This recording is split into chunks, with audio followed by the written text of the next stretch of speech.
Morning, gorgeous. It's lovely to see you. It's great to be the hat lady again, just because I feel like it. There's no bright sunshine, but I just want to wear a hat today, so there you go. What I do want to show you, I'll climb up the back steps, is this. And you can actually see it more easily on the camera than I can in my real life. See, there's a halo around the sun.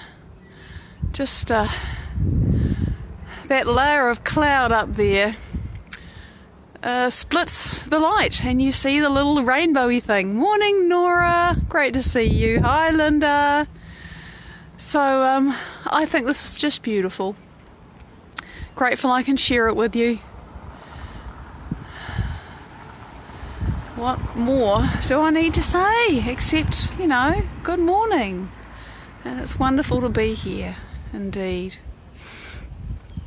Just sharing the day. This time of year really is, well, it's always been my most favourite because the weather is kind and the skies are beautiful, and there's nothing missing. And look, soon we will have flowers. Flowers in winter, this acacia does. And just for some brightness, there are the flowers on the Euryops daisy. So, yeah, it's all happening. But that's what I wanted to show you today. It's just the sky, it's beautiful. And today I want to dive into something that it was something that somebody said, and I thought, yeah, that's where we're going to go next. Because we were talking about failure yesterday, right? And how... it's too dark. Oh well, I'll just put the hat somewhere. It's not, I don't have to hold on to it. We're talking about failure and how there's really no such thing, because there isn't. And even if you quit, even if you do give up and go do something else, well, you're doing something else, right? There's just... failure is feedback from life. However you react to it, however you respond to it, that's your choice. But unless you decide to take your own life, and that's another discussion which I know very little about because I've never been there, you're going to end up doing something. So, in a way you can't fail. But truly you can't fail, because you're going to keep on living and do something. But what happens to us, Erica, Carmelina, great to see you, beautiful beings. What happens is that because we get feedback from life that we don't like, or it's very different from what we hoped or wanted, or it's painful, or, whatever, we call it failure, and we have all these ideas about what it means to us, about who we are and what we can have and what we can be and, or can't or whatever. We have all these ideas based upon our past experience. Good morning, Julian. Lovely to see you. And that is our experience of the feedback, and we turn it into failure because we think it means XYZ about us. And key among the experience of XYZ is all of the shame or the self-criticism or the kind of confirmation of the judgments and criticisms that others have made about you. And that's what makes quote-unquote failure so painful. The experience is the experience, but what we infer from it, what fires up in us from it. Diane, it's great to see you. That's what makes it so painful. And Stephanie, great to see you too. Still celebrating you all as you come on. That's what makes it painful. And chief among those emotions is often some degree of shame or guilt. Nesreen, great to see you, honey. And that's the difficult thing. So I thought, okay, again, not quite sure where this is going to go. But let's talk about shame. Let's talk about self-criticism, because most of the pain, most of the mental chatter, it's programming, right? Oh, Finn, it's great to see you. It's programming because many times, not always, but many times when you're little, remember when you're up to the age of 2, you are in theta, you're in delta, I beg your pardon. Your brain, and delta's when your brain is in delta when you're asleep. Hi, Kaya! So small children up to the age of 2, they're just asleep with their eyes open, which is why they sleep so much. And then between the ages of 2 and 7, your brain is sort of going through theta and into the alpha state. And theta is hypnosis. Everything just goes straight in. So we can't argue. And if you're told that you're ugly or you're not good enough or whatever, and even up to the age 12, you're a lot in alpha, which is still like a state of trance, you have very little analytical capacity to say, that's not true. And so, you reach your, puberty or teens or whatever, and your analytical mind arrives, but all of that stuff has gone in beyond your conscious awareness, below your conscious awareness. And then when and you've already been told you're a failure or you're not good enough or whatever it is, and that happens for all kinds of reasons, doesn't matter. That's what happened. It really doesn't matter why. It's not going to help you to know why. And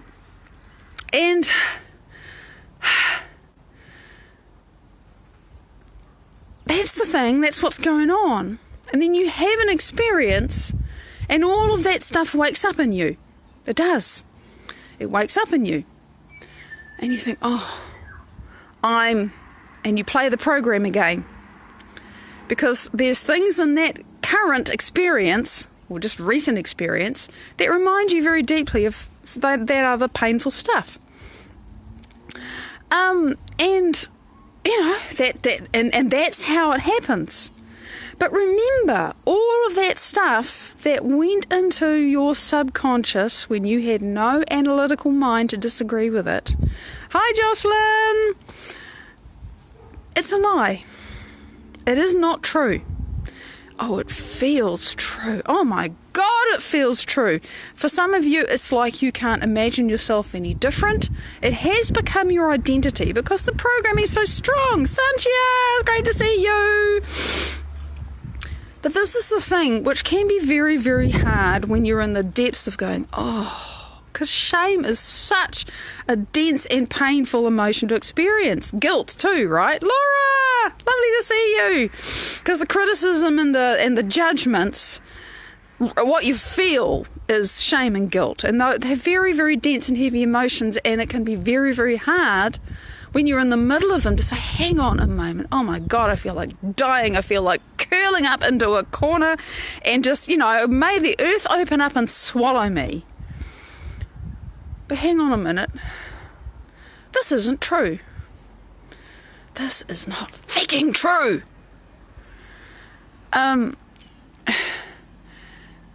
And again, that's the moment when you realise that you have a choice. Am I going to stay? Remember we talked about the refractory period yesterday. Am I going to stay in the refractory period of the hormonal expression of guilt and shame, which is very much, it's chemistry, it's particular tensions in muscles, it's a set of neurons and things that fire in your brain and your body responds, creating that experience for you. Remember, it lasts for 90 to 120 seconds, but if it keeps going after that, we're doing it. Because, of course, then, more neural networks fire, and the whole thing just becomes a storm of guilt and shame and all the pain that goes with it. And you think, oh my God, they did this to me and I feel so awful. But actually now it's you doing it to you. Yeah, and we do have to become a different experience. We have to become a different self. But I suppose what I want to talk about today is how difficult it can be to even step outside the depths of that experience enough to begin to imagine yourself something else and someone else and feeling differently. It's like, oh God. Something's just come to mind. You see, my brain's done the power of association, said, remember that? I remember working with somebody many years ago now, before I understood any of this stuff. He was very deep in guilt and shame. He was in a state of absolutely hating himself. And I knew nothing in those days. I know nothing now, just remember that. No, I do know some more things. There's a lot that I don't know, and that's good. And I remember that I was working with his energy, and I could feel the beauty of him. I really could, because, energy. And I said something about that, and he was just, he could not receive that information, of course. No information can make it into your nervous system that isn't equal to the emotional state you're experiencing. I did not understand that. He was so deep in shame and self-recrimination and criticism and hatred, nothing could get in. So I understand this, and I understand this myself. It was so difficult to begin to imagine myself abundant and happy. The word magnificence has started to wake up for me because I've been experiencing some of this state of being in my meditations. And I thought, well, if you're in a state of deep shame and guilt and criticising and recriminating and judging yourself because, we are the ones who bring it back to life and think about it. Quite right, Linda. Just to completely blow your head apart. Because sometimes it's easier to just turn the world upside down than it is to say, I'm going to move from here to here. Who are you if you're magnificent? Is there a you that's magnificent? And by the way, there is. Because the lie is that you're anything less than divine. The lie is that you are anything less than infinite. And the lie is that you are anything less than beautiful and pure and perfect. That is the lie. And we all get fed the lie just by society and life. And many times it doesn't happen to us on purpose. Sometimes it does happen to us on purpose. It doesn't matter. It doesn't matter how justified you are to feel bad. Okay? Some of us have really shitty experiences. But you still have the choice about whether you're going to keep letting that experience define you and be who you are. Really, is it worth it to let that person or what they said or whatever, however long ago, continue to be the lie that you believe? Oh, yes. Yeah, the whole thing of focusing on the experience just doesn't really help, Steph, does it?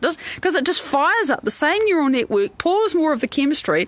Oh, thank you for conditioning me deeper into my painful state. I'm so not really wanting to go there. And that used to be the understanding that you had to get into these things and get to the root cause of them, and it just doesn't work. It just reaffirms the whole experience. So if shame, guilt, criticism, judgment is your thing, arguing with it, talking about it, analysing it, all of that stuff, really doesn't do a lot. Because remember, if it's something that you can't consciously make a choice to stop feeling that way, then on some level you have been conditioned, you have become conditioned to that state. And you really want to stop feeling like that, but your body is totally used to and actually chemically addicted to feeling like that. So it is a chemical addiction, and at the body level, your receptors have adapted to all of those shame chemicals. And if you stop feeling the shame, they're saying, where's my fix? And they fire up all the thoughts, and back it comes. And that's how it keeps going. So to disidentify yourself from that. Oh, bless you, Nora. I'm so glad. I mean, trust me. I made this idea up yesterday and this morning. I was dealing with some of the very same stuff myself. I'm not going to tell you the story. It's still too fresh. But this is so real. Because we all get this, and it's just programmed. And you can't change the programming that's deep in your subconscious, because it came in when you were in delta and theta and alpha, and you had no conscious mind to argue and say that's wrong. You can't think your way out of that. You have to change it at the same level at which it went in. Oh God, going home, going deep into that place and removing that, letting that old pain go. It's actually, I don't remove it, I just have to let it go. And it's surprising even when I'm that deep, sometimes I can feel the pull of it saying, oh, no, I need to hang on to this. You know, it really, our timing is amazing, isn't it? It was past. Why I don't want to bring the feelings back, to let them go, it's past. Yeah, and that's the thing. We do, you know, we desire the freedom. We desire connection with the divine and with our magnificence and our beauty and our wholeness. Oh, my God. Remember, Steph, it's not that, you know, you consciously, oh God, you don't want to feel like that, because if you like, your future self, your divine self, your magnificent self, the self that knows, oh my God, I know I'm magnificent. I know I am love embodied. I know I am healed. I know I'm abundant. I know I'm joyful. That self is not addicted to the chronic shame, but your body is addicted to the chronic shame. And there's a lot of neurological hardware in your brain, as you understand. I mean, this is how PTSD works, which supports that old state of being. That's the why, you know. That's why it's so difficult. Hypnotherapy works probably if it gets you deep enough, right? Yeah, because the hypnotherapy gets you past past the conscious mind. If a person is suggestible enough, and not everybody is, and there's reasons for that, then hypnotherapy allows you to turn off the analytical mind. And if the person can do that and they can trust the hypnotherapist enough, that hypnotherapist can put new programs in. That's really what they're doing. That's why it works. You're quite right, Nesreen. But it's all about the person being able to go deep enough and trust that voice enough. And we totally can consciously choose to change ourselves at subconscious level. We do have to know how. And, you know, yes, I'm raving. I'm so grateful that I know now how to do that, because I'm so in love with the work of Dr. Joe Dispenza. And it's a long story and I can't tell it today. I had cause yesterday to speak with someone who was saying, oh, you know, I've sort of done some reading about this. Someone who's quite old. And they said, you know, I read Freud, and she did, this person. And I said, you know, if Sigmund Freud and what he knew was like pushing a hand wheelbarrow, this man who has taken, I mean, well, a lot of the information, some of it's really new. It's groundbreaking research that he's done. No one else has done it.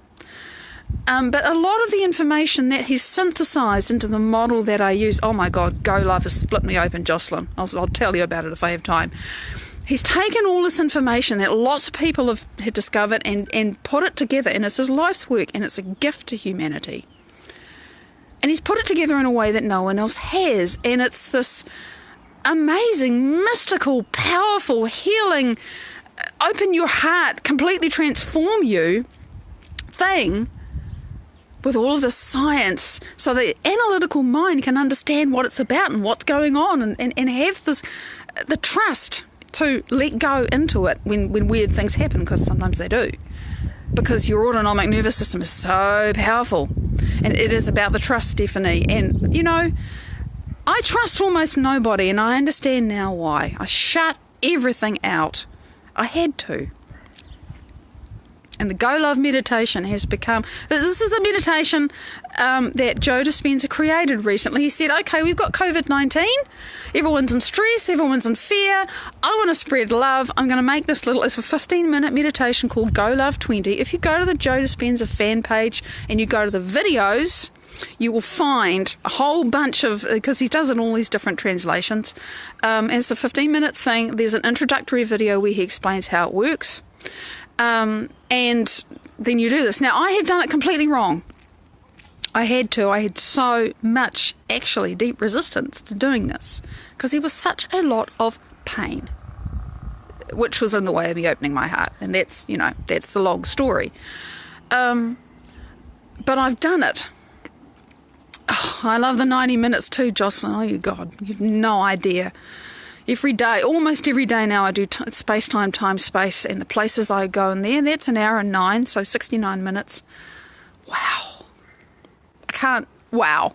So, but Go Love 20, there was a Sunday when I did it 6 times in a row because I'd had this deep determination to get to a certain point where I could open my heart to a particular person. And it took that many times. Such a powerful process. So many tears, so much pain. But it got to a point where there wasn't that same pain anymore. And I actually could let the person into my heart, which I'd never been able to do my entire life. And it wasn't their fault either. It wasn't my fault. This is how it was. And yesterday, talking to them, they had this unexplained experience which completely blew them away. And we had a conversation that was completely different from anything we've ever had. So, this quantum shit works. It really does. Opening your heart is worth the effort and it's worth the pain to do it. Because if your heart is slammed shut, then it's slammed shut because it had to, because it hurt to have it open.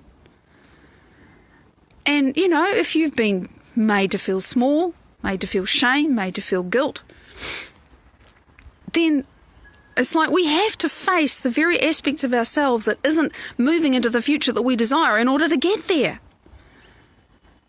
You can't go into a future with your heart open if you're still holding guilt and shame. It's just, but if you are to become determined to open your heart and you practice and you continue to fire and wire that new experience, the old one is going to die.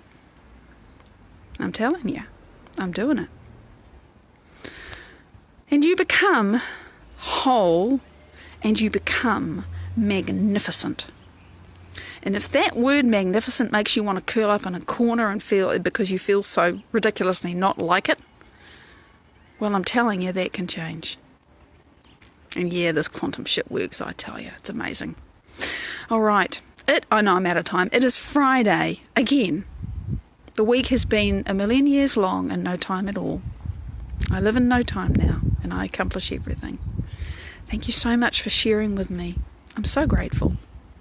Look out for Resonant Replays over the weekend. We're all co-creating this together. Thank you so much. I'll see you Sunday, Monday. Bye-bye.